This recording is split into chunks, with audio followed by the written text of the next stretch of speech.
I realized my marriage was ending because my wife bought a dining table without asking me.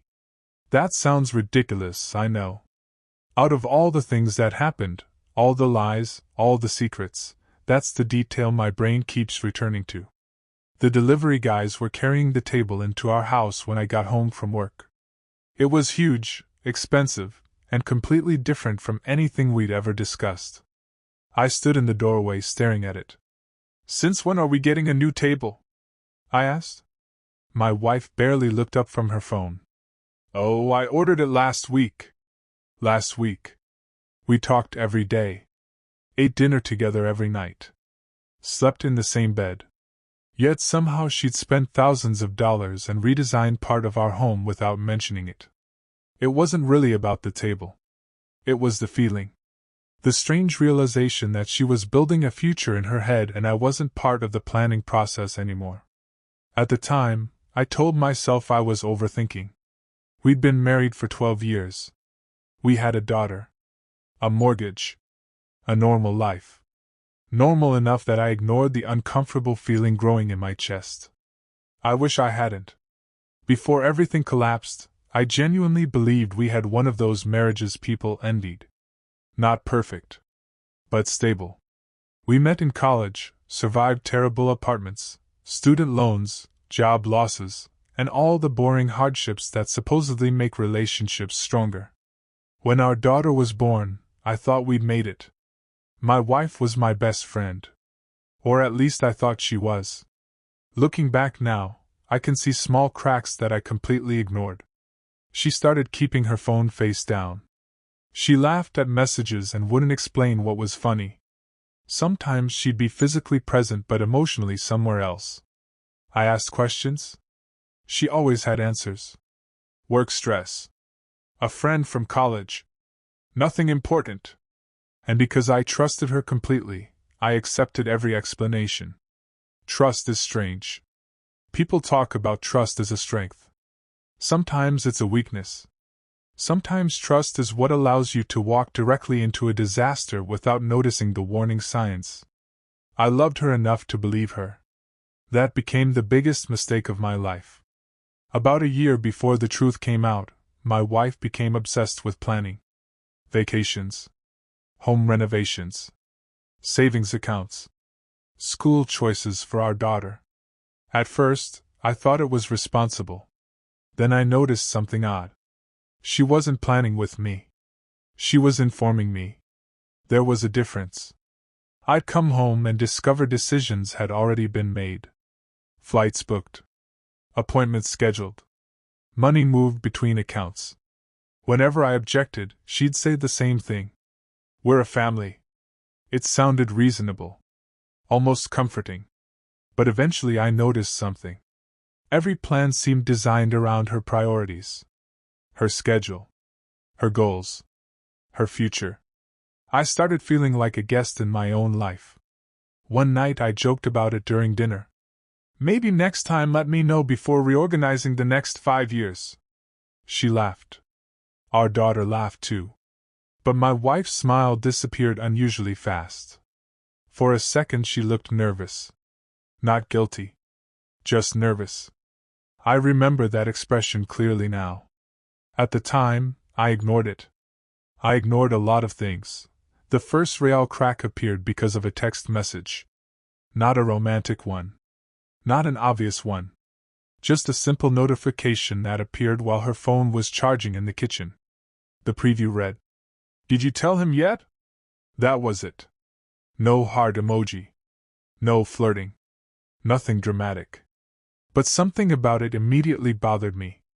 "Tell me what?" When she came downstairs, I casually asked who had texted. She glanced at the screen and locked it instantly. "A coworker." "What am I supposed to know?" Her eyes narrowed. "What do you mean?" The message said, "Did you tell him yet?" For a moment she froze. Then she laughed.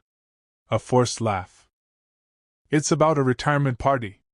I nodded. But the explanation felt wrong. I couldn't explain why. That night I lay awake staring at the ceiling. For the first time in our marriage, I wondered whether my wife was hiding something from me. I hated myself for thinking it. I hated the suspicion. I hated the doubt. But once doubt enters your mind, it never stays small. Over the next few months, I started noticing things I should have noticed years earlier. She spent more evenings away. More unexplained errands. More private phone calls. More locked doors. Whenever I brought it up, she'd become defensive immediately. "Why are you acting paranoid?" That word hit hard. Paranoid. Because I genuinely didn't want to be that husband. The jealous one. The controlling one. So I backed off. Again and again. Meanwhile, she became increasingly distant. We still functioned as a family. School events. Birthdays. Weekend shopping trips. Everything looked normal from the outside. But emotionally, she was slipping away. I could feel it. Like trying to hold water in your hands. One evening I reached for her while we were watching television. She flinched. Not dramatically. Just enough. Just enough for me to notice. Just enough to break my heart. Because people don't flinch from someone they're still connected to. That tiny movement haunted me for weeks. The discovery happened completely by accident. I wasn't searching through her things. I wasn't trying to catch her. She left her laptop open while taking our daughter to a friend's house. A notification appeared in the corner. A name I didn't recognize. Then another message. And another. Something inside me snapped. I clicked. I wish I could say I found one shocking message. Instead, I found months of conversations. Hundreds of them. Some romantic. Some explicit. Some discussing plans. Future plans. Plans that didn't include me. I sat frozen at the kitchen table reading messages until my hands started shaking. One line destroyed me more than anything else. "We just need to survive a little longer." Survive. As if our marriage was a prison. As if I was some obstacle standing between them and happiness. I remember feeling physically sick. Not angry yet. Just devastated. Like my entire reality had suddenly become unreliable. Everything I believed about my life was crumbling sentence by sentence. Then I found the message that changed everything. It wasn't about the affair. At least not directly. It was about my daughter. The man wrote. "Does she know the truth about him?" My stomach dropped. I kept reading. My wife replied. "No. And she never will if things go according to plan." I read that line at least 20 times. The truth about him. Me. They were talking about me. I scrolled upward desperately. What I discovered next felt unreal. The affair hadn't started recently. It had existed on and off for years.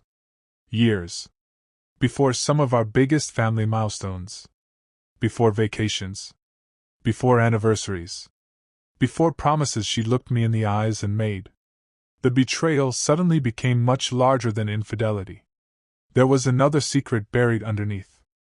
Something they were carefully discussing. Something involving my daughter. I felt terror. Pure terror.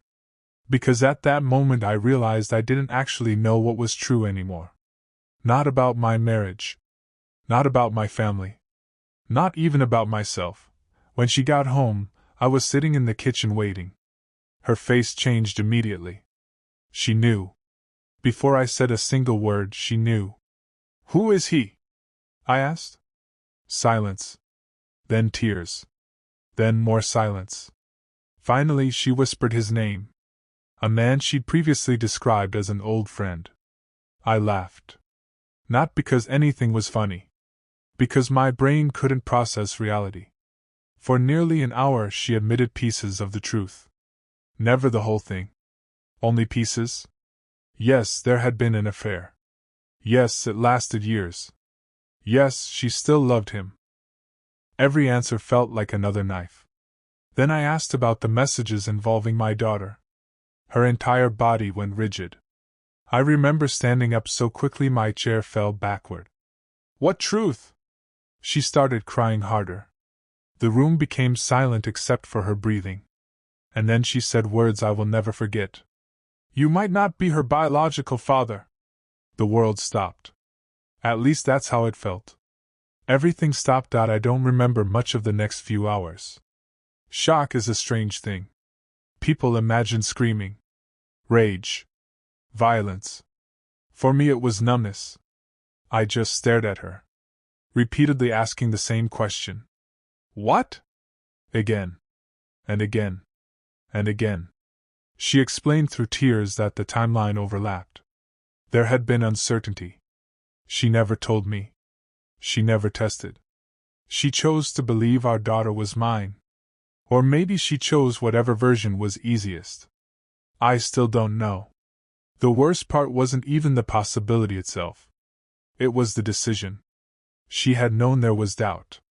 For years. And she buried it. Every birthday. Every Father's Day. Every family photograph. There was a secret standing beside us. A secret only she knew. I felt humiliated. Heartbroken. Terrified. And horribly guilty for immediately wondering whether the child I loved more than anything might not be biologically mine. That thought made me feel like a monster. But it happened. I couldn't stop it. The following weeks were absolute chaos. Family members got involved. Friends chose sides. Rumors spread. Everyone suddenly had opinions. My wife alternated between apologizing and defending herself. Sometimes within the same conversation. I never wanted to hurt you. 5 minutes later. You weren't perfect either. That sentence nearly broke me. Because somehow my imperfections were being placed beside years of deception. As if they belonged in the same category. Her parents begged me to stay. My parents wanted me to leave immediately. Meanwhile, I was barely functioning. I couldn't sleep. Couldn't focus. Couldn't eat.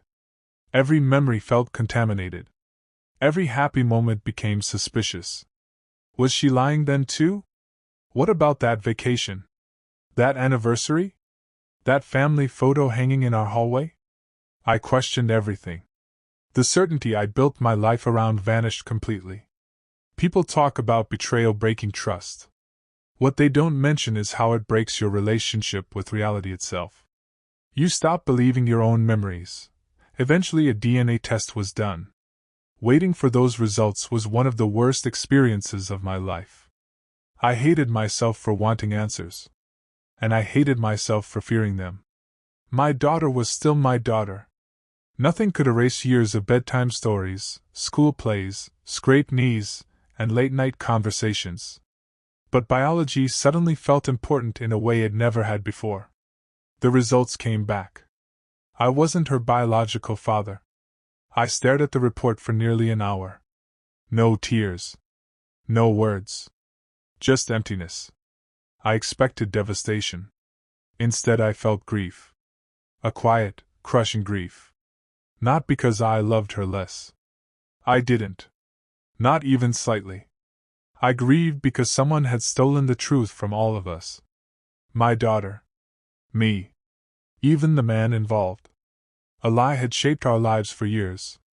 And now there was no way to undo the damage. Only live with it. Telling my daughter was harder than discovering the truth. We worked with counselors, lawyers, therapists. Everyone had advice. Nobody had answers. When she finally learned the truth, she looked at me with pure panic. Are you still my dad? That question shattered me. I hugged her immediately. Always. And I meant it. With every part of me. But the situation became complicated quickly.